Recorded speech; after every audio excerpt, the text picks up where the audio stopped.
आज आपण निघालेले आहे एका तड्यात जिकडे पाणी साठून मासे मरणार आहे तिकडे आपण मासेला वाचवायला चाललेले आहे। एक बाल्डी घेतो आम्ही आणि बाल्डीत जरा पाणी भरून घेतो।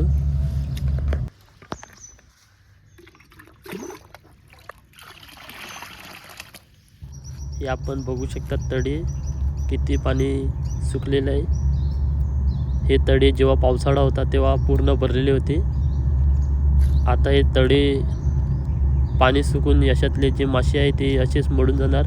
त्यापेक्षा आपण त्या माशाला एका जाळ्यातून पकडू आणि वासून सदाबहार जिकडे पाणी वाहते तिकडे सोडूया। बघा पाणी बघा किती कमी राहिलेले आहे आणि या पाण्यात खूप मासे आहे। ते आम्ही मासे पकडणार आणि ते एका पाण्यात सोडणार आहे। बघू शकता।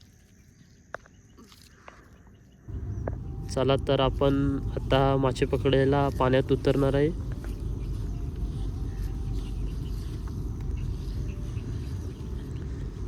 ते आपण बघू शकता ते या जाळाने आम्ही पकडणार आहे मासे या पाण्यातले। आता पाण्यात मासे पकडायला आपण उतरलेले आहे आणि आपल्याला किती मासे भेटतात आणि आपण किती माशाचे जीवन वाचू शकतो आपण या व्हिडिओत बघणार आहे।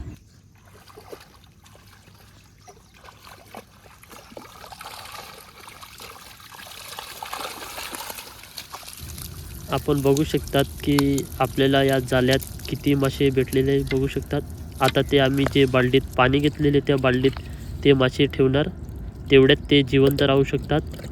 मग ते आम्ही पाणी वाहते तिकडे सोडणार आहे। एक एक करून आपण भरून घेतो। बघू शकतात मासे किती भेटलेले आपल्याला। या सर्व माशाचे आपण जीवन वाचवणार आहे। जेवढे आपल्याला जाळ्यात भेटेल तेवढे मासे आपण त्या पाण्यात सोडून देणार।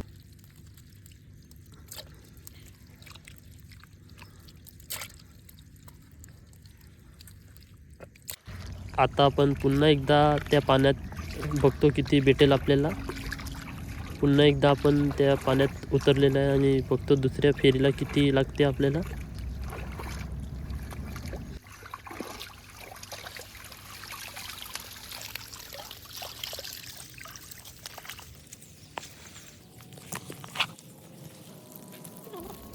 बघू शकतात आपल्याला थोडेफार भेटलेले आहे ते आपण आपल्या बाल्डीत ठेवून देऊ तेवढ्यात।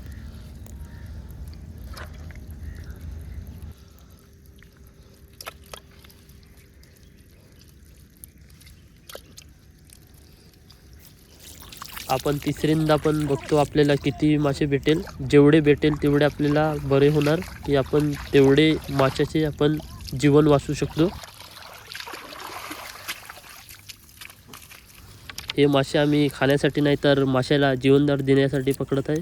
बघू शकतात मोठे मोठे पण भेटत आहे आपल्याला मासे, पण आपण ते सर्व पाण्यात सोडणार आहे।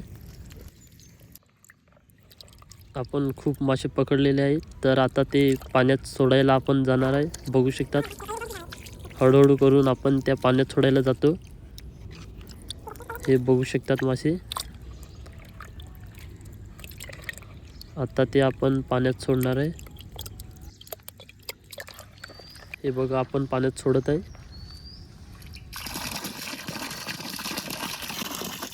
आपण असे मासे पकडून पाण्यात सोडून निदान 400-500 माशाचे जीवनदान वाचवलेले आहेत। बघू शकतात।